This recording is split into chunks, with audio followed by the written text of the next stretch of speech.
est-ce que l'on peut donner sa zakat, le mal, à sa fille qui n'est plus à sa charge? Ça, c'est une question qui mérite une réponse un peu détaillée. Quand on étudie les livres de jurisprudence, dans le chapitre des nafaqat, les dépenses, les savants expliquent qu'il y a plusieurs catégories de personnes envers qui les dépenses sont obligatoires. Première catégorie, les épouses. Et ça, qu'elles soient riches ou pauvres, les dépenses envers les épouses est une obligation pour le mari. Qu'elles soient riches ou pauvres.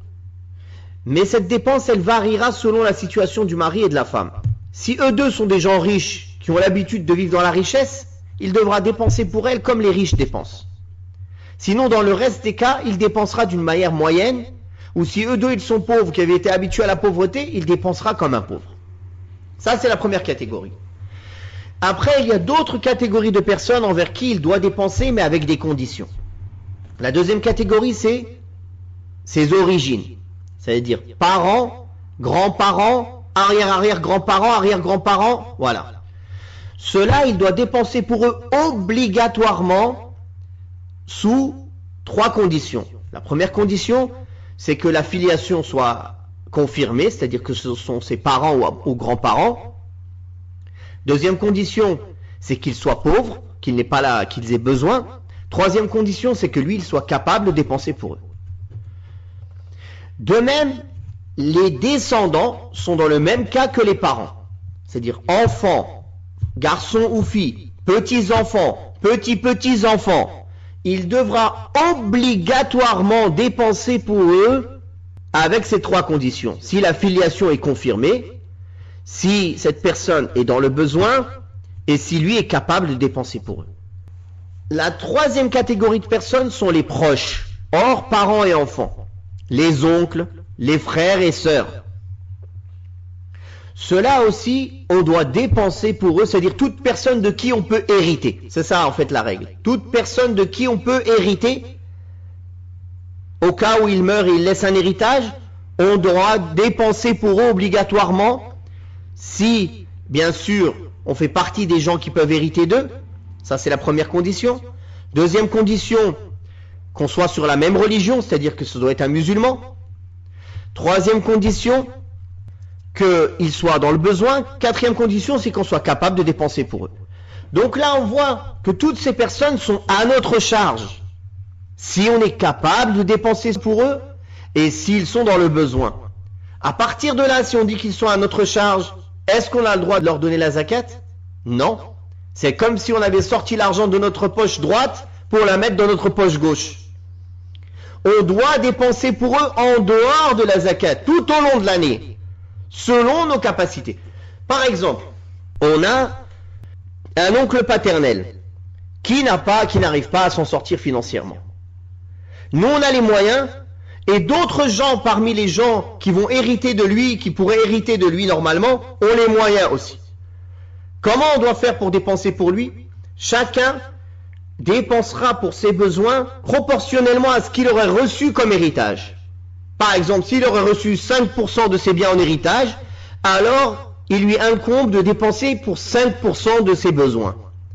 Et le reste des gens riches de sa famille, ou qui sont capables de payer pour lui, donneront le reste. Si par contre, on cherche partout, et personne parmi les proches n'est capable de dépenser pour lui à part vous, à part nous, alors dans ce cas, on devra dépenser pour lui.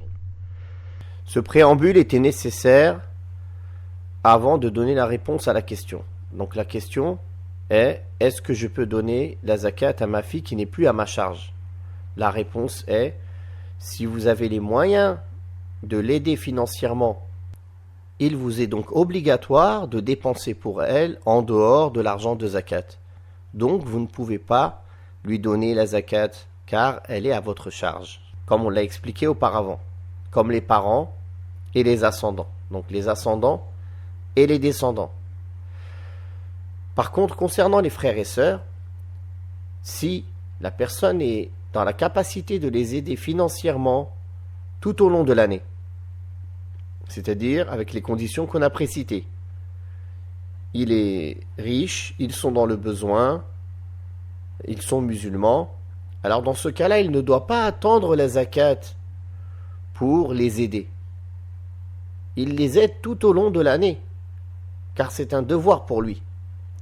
Par contre, si même en faisant cela, il n'arrive pas à combler leurs besoins et il a sa zakat à sortir, pour les frères et sœurs, certains savants voient qu'il n'y a pas de mal, car ils ne sont pas à notre charge directe comme les enfants, les descendants et les ascendants par exemple, ou les épouses. Et ceci est la fatwa de Cheikh Ibn Baz, rahimahullah ta'ala. Mais je veux bien insister sur ce point, qu'il ne faut pas attendre la zakat pour aider ses frères et sœurs, ses oncles et tantes. Mais dès qu'ils sont dans le besoin, et qu'on a les moyens, qu'on a les conditions précitées, on le fait obligatoirement.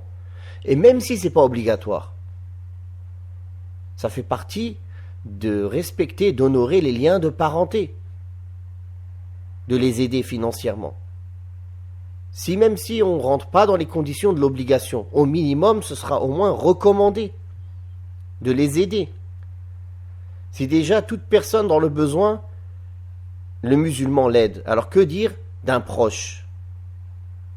Barakallahu fikum. Donc, concernant la fille, la réponse a été donnée, on ne lui donne pas sa zakat. On l'aide financièrement tout au long de l'année. Et concernant les frères et sœurs et autres, on peut leur donner la zakat chez certains savants, c'est la fatwa de Cheikh Ibn Baz, mais on ne doit pas attendre la zakat pour les aider. Si on a les moyens de les aider tout au long de l'année, alors on les aide tout au long de l'année, et la zakat, on la donne à d'autres personnes.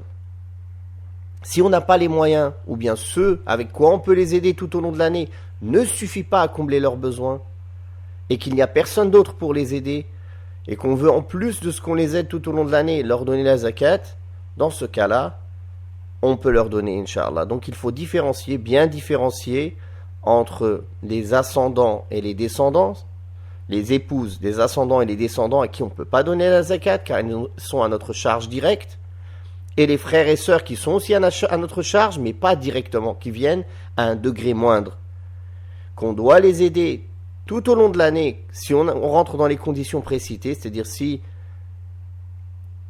on a les moyens, s'ils sont pauvres, s'ils sont musulmans, et bien sûr, le lien d'héritage, comme on a expliqué.